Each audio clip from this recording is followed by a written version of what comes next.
This trailer came with 8-inch wheels, and that sets pretty low. So what I'm going to do is change them out with 12-inch wheels. What I'm showing you here is the wheel size difference.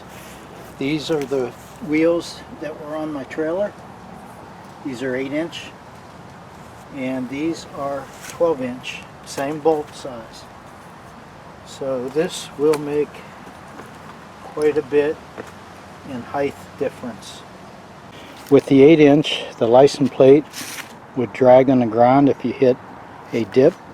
Also, when the motor is in down position, it was touching the ground. This may keep the engine from touching the ground when it's in down position.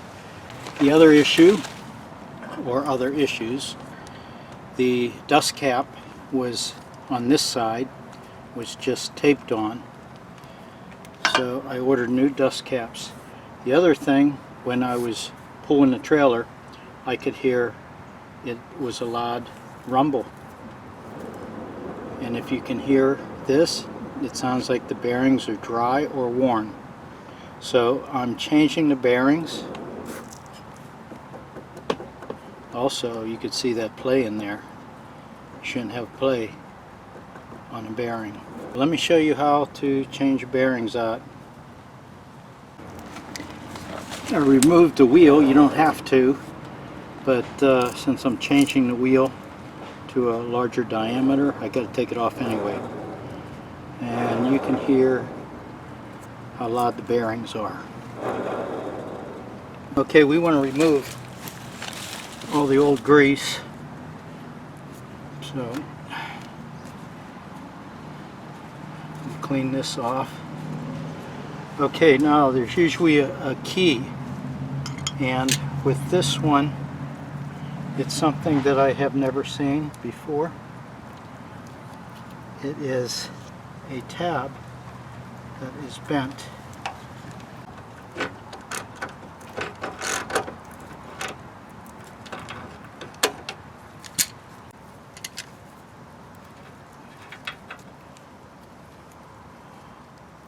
This particular type of a nut is called a castle nut,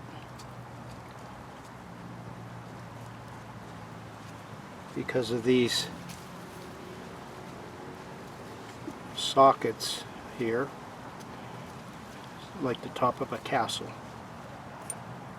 Okay, now this is the locking piece here. Instead of a Carter key, this is used, and that bends into, sits on the flat. When it's up, the threads miss it, and then you bend it down, it keeps that castle nut from coming loose. Okay, there is a washer, a heavy washer in here, right there. And you can see it's D-shaped. The hole is. Okay, now this will pull off. Here's the bearings. And they look like they're worn quite a bit. You want to look for a discoloration. When metal heats up, this could heat up, get scalding hot from wear. If it heats up, that will damage the bearings. And this looks to me like they're kind of a goldish straw type color. That would be an indication of overheating. Same with the rest of that bearing. Okay, there will be the same bearing on the back side. And there is a grease seal on this side. May have to punch it out from this direction. Now, because that overheated, I'm going to change the raceway too. The raceway's in here. That I'll have to take in onto my bench and pound it from the inside. And then the spindle itself,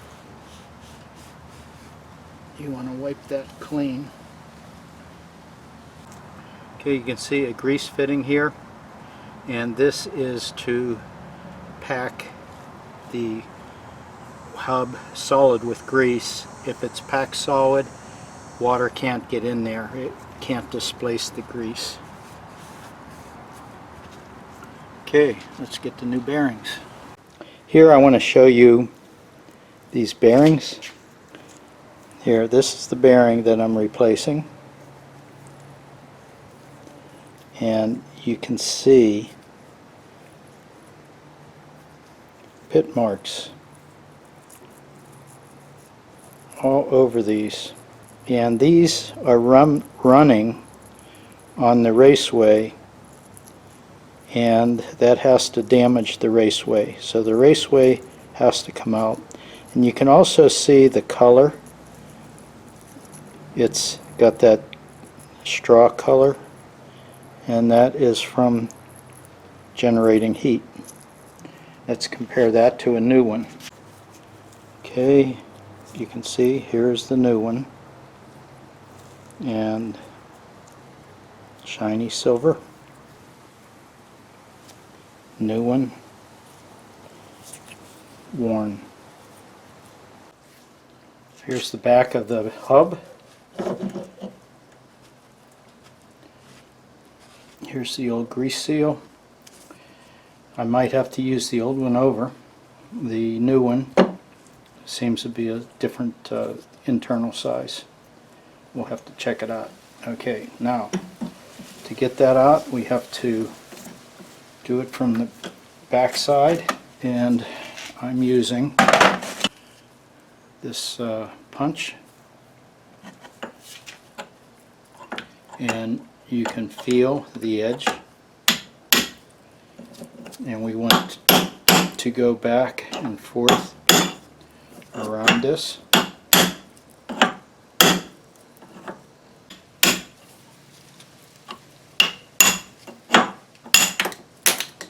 They're out. Grease seal and the back bearing. And the back bearing has the same pit marks on the bearings as the front one did. Okay, now we got to get the raceway out of the other side. We want to clean all the old grease out when we assemble it, before we assemble it.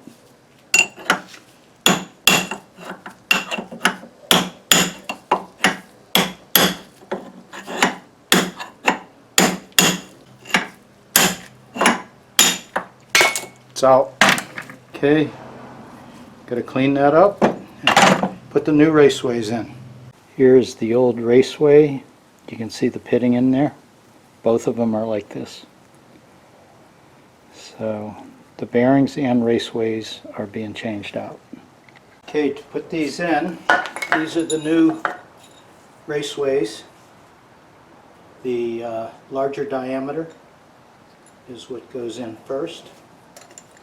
Got to keep your fingers out of there. Okay, now I'll take a 2x4 piece of scrap wood.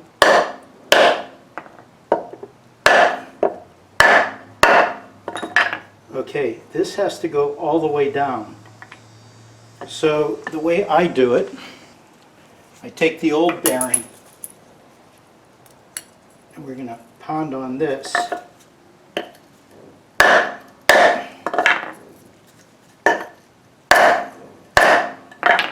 Okay, that's flush. Then I have a piece of hardwood.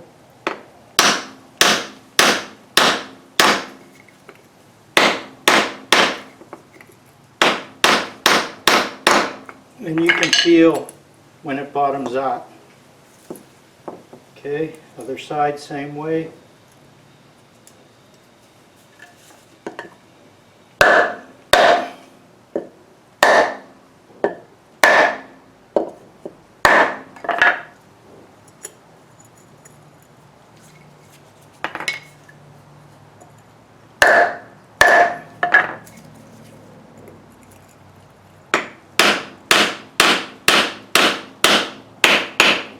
You can even hear a difference in the tone when you're hammering. Okay, those are bottomed out in both sides. Now it's ready to reassemble. Here's the new bearing, and you can see they're dry. Now when you reassemble, you want to pack these bearings with as much grease as you can. So the way to do this is I'm using marine grade grease. This trailer will be going underwater, or at least the wheels will be. So we want the marine grade. Now take the bearing and the larger side here. What you want to do is start picking up grease like this and keep pushing this in. Okay, you see right here it's squeezing out. You want to go all the way around and do the same thing.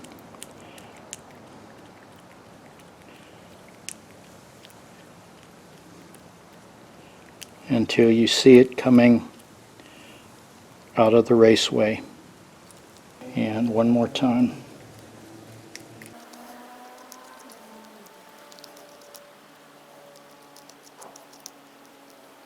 Okay, that bearing's packed. We do it to the second one. Okay, take the pack bearing and we're going to set it in, this is the back side, we're going to set it in the raceway. Okay, now on top of that we place our grease seal, and we do the same thing. Place a board across and hit it. It'll set it flush, and that's the side is done, other than packing more grease in there. And we want to get as much as we can even before we use the grease gun on the grease fitting. So this side here would have trouble getting grease in it from the hub. So put some grease in on this side. Okay, ready for the trailer axle. Okay, the hub's ready to assemble. And what you want to do is load this up with grease. Yeah, if you don't have the grease fitting like that one, you have to do this manually like this. Okay.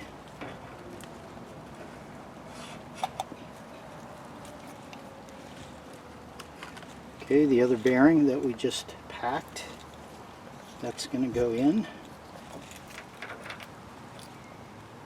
like that. Okay, now we reassemble the D washer. Here is the locking washer, and like I said before, most of these have Carter pins. Now the castle nut. This is the first time I ever seen one of these type of locking mechanisms. Okay, now how tight do you want this? The way I was taught is you tighten this up until you feel the resistance. If the wheel was on, you would spin the wheel. You'd tighten it until the wheel would stop spinning. Then you back it up about a quarter turn. Okay, that's freed up. Now we lock the castle nut just by pulling that in there. Now there should be no play. That's good. There's no play there. It spins freely. Once you have the hub reassembled, then there's a grease fitting, and you want to apply the grease, and right here you can see the hub is full it's pushing the grease out through the bearing. Okay, next we put the cap on, which I don't have, and we can put the wheels on now too. These wheels are 12-inch wheels.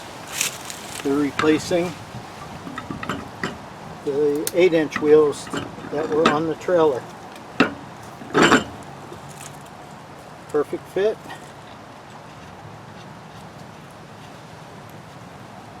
This will make the trailer run much smoother. You've got to have a grease cap on these. If not, sand will get in there and it'll destroy the new bearings that we just put in.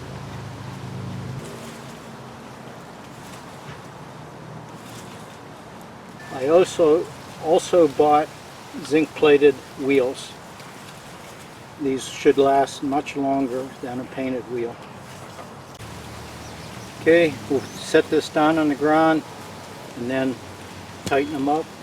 Once it's supported, we'll get some weight on there.